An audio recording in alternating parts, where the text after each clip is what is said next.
BR Ambedkar Konaseema జిల్లా కొత్తపేట నియోజకవర్గం Ravulapalem YSR Congress party కార్యాలయం వద్ద జరిగిన మీడియా సమావేశంలో కొత్తపేట నియోజకవర్గ మాజీ శాసన సభ్యులు చెల్ల జగ్గిరెడ్డి, రామచంద్రాపురం నియోజకవర్గ YSR CP in-charge doctor BR Ambedkar Konaseema జిల్లా యువజన విభాగ అధ్యక్షులు పిల్లి సూర్యప్రకాష్ పాల్గొన్నారు. ఈ సందర్భంగా చెల్ల జగ్గిరెడ్డి మాట్లాడుతూ ఆంధ్రప్రదేశ్ మళ్లీ మోసపోయారు అనడానికి ఈ రోజు కూటమి ప్రభుత్వం ప్రవేశపెట్టిన బడ్జెట్ ఒక ఉదాహరణని, సూపర్ 6 అని చెప్పి ఆంధ్రప్రదేశ్ ప్రజలను చంద్రబాబు మోసం చేశారని అన్నారు. ఈ రోజు ప్రవేశపెట్టిన బడ్జెట్లో మహిళలను, నిరుద్యోగ యువతను, రైతులను, రాష్ట్ర ప్రజలను దగా చేశారని ఎద్దేవా చేశారు. ఈ కార్యక్రమంలో ముఖ్య నాయకులు, పార్టీ కార్యకర్తలు, చెల్ల అభిమానులు పాల్గొన్నారు. గతంలో చెప్పారు. మరి ఎంతమంది వారు కాలర్ పట్టుకోవాలి? ఇవాళ ఉన్నటువంటి పవన్ కళ్యాణ్ గారే మరి లోకేష్ గారు కాలర్ పట్టుకోవాలి. ఏం చేద్దంటే ఈ స్కీమ్ను ఇంప్లిమెంట్ చేయనటువంటి తరుణంలో మరి వారు ఈ ప్రభుత్వం, కూటమి ప్రభుత్వం తప్పు చేస్తున్నప్పుడు ఎవరినన్నా ప్రశ్నించే నైతికి వెళ్ళినటువంటి మరి పవన్ కళ్యాణ్ గారే లోకేష్ కాలర్ పట్టుకోవాలని చెప్పి సందర్భంగా మేము మరి వ్యాఖ్యానిస్తూ ఉన్నాం. అలాగే ఏదైతే మరి లోకేష్ గారు ఒక అసమర్థుడైన నాయకుడిని, ఈరోజు ఒక డమ్మీని ఈ రాష్ట్రంలో ఏదో డిప్యూటీ చైర్మన్ గానో, డిప్యూటీ సీఎం గానో, లేదా ముఖ్యమంత్రి గానో తీసుకురావడం కోసం మరి ఇవాళ ప్రయత్నాలు చేస్తున్నారు. పప్పు శుద్ధాలని అంగీకరించడానికి ఆంధ్ర ప్రజానికం సిద్ధంగా లేరు. తప్పనిసరిగా రాబోయేటువంటి కాలంలో ఈ యొక్క స్కీములు ఇంప్లిమెంట్ చేయకపోతే తప్పనిసరిగా తగిన విధంగా ఈ కూటమి ప్రభుత్వానికి బుద్ధి చెప్పే విధంగా మరి యొక్క రాబోయేటువంటి కాలంలో ప్రజల రకంగా ఉంటారని చెప్పి సందర్భంగా తెలియజేస్తూ, ఇక నియోజకవర్గాల వ్యాప్తికి వస్తే కొత్తపేట నియోజకవర్గం గురించి ప్రత్యేకంగా చెప్పనవసరం లేదు. మొన్ననే పేపర్లో కూడా చూసాం. మరి ఏదైతే ఉన్నటువంటి మంత్రులందరికీ ఏదో ర్యాంకులు ఇచ్చారు నారా చంద్రబాబు నాయుడు గారు, వారిని మేము అడుగుతున్నాం. మరి అవినీతిలో కూడా ర్యాంకులు ఇవ్వమని అడుగుతున్నాం. అవినీతిలో ర్యాంకులు ఇస్తే రాష్ట్రంలో మొట్టమొదటి ర్యాంకు నారా లోకేష్ గారికి వస్తుందని చెప్పి సందర్భంగా మనం చేస్తూ ఉన్నాం. వారి వెనకాలే ఒక్కదోక వంకరంటే ఆ తోకట్టుకు నీస్తున్నటువంటి రెండో స్థానం స్థానికంగా ఉన్నటువంటి బండారు సత్యేంద్రరావు గారికి వస్తుందని ఈ సందర్భంగా తెలియజేస్తున్నాం.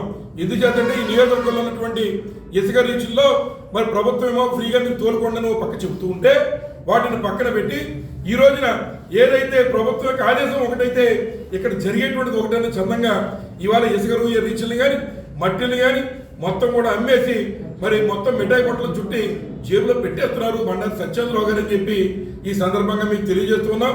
జొన్నాడ కానీ ఇంకా ఇతర ప్రాంతాల్లో మరి సామాన్యులు తెచ్చుకునేటువంటి చోట ఎవరన్నా ప్రభుత్వ ఆదేశాలని దృష్టిలో పెట్టుకుని ఎవరన్నా తెచ్చుకుంటే వారి మీద కూడా కేసులు పెట్టి ఇవాళ ఈ యొక్క నియోజకవర్గంలో ఎవరైతే లేబర్ ఉన్నారో లేబర్ బతికేటువంటి ర్యాంపులన్నీ కొట్టి కేవలం సెమీ మెకనైజేషన్ మీద కొన్ని పర్మిషన్లు తెచ్చామని చెబుతూ మొత్తం ఉన్నటువంటి న్యాచురల్ రిసోర్సెస్ అన్ని కూడా లూటీ చేస్తున్నారు ఈ నాయకులు అని చెప్పి ఈ సందర్భంగా మీకు తెలియజేస్తూ, మరి ఏదైతే రేపు మళ్ళీ ఏదైనా దిగా మీరు మీ చెంచాల చేత వీటి చేత ప్రెస్ మీట్లు పెట్టేటప్పుడు మీరు సూపర్ 6లో ఎన్ని అమలు చేస్తున్నారో చెప్పి మీరు కూడా ప్రెస్ మీట్లు పెట్టాలని చెప్పి ఈ సందర్భంగా కోరుతూ సెలవు తీసుకుంటాము.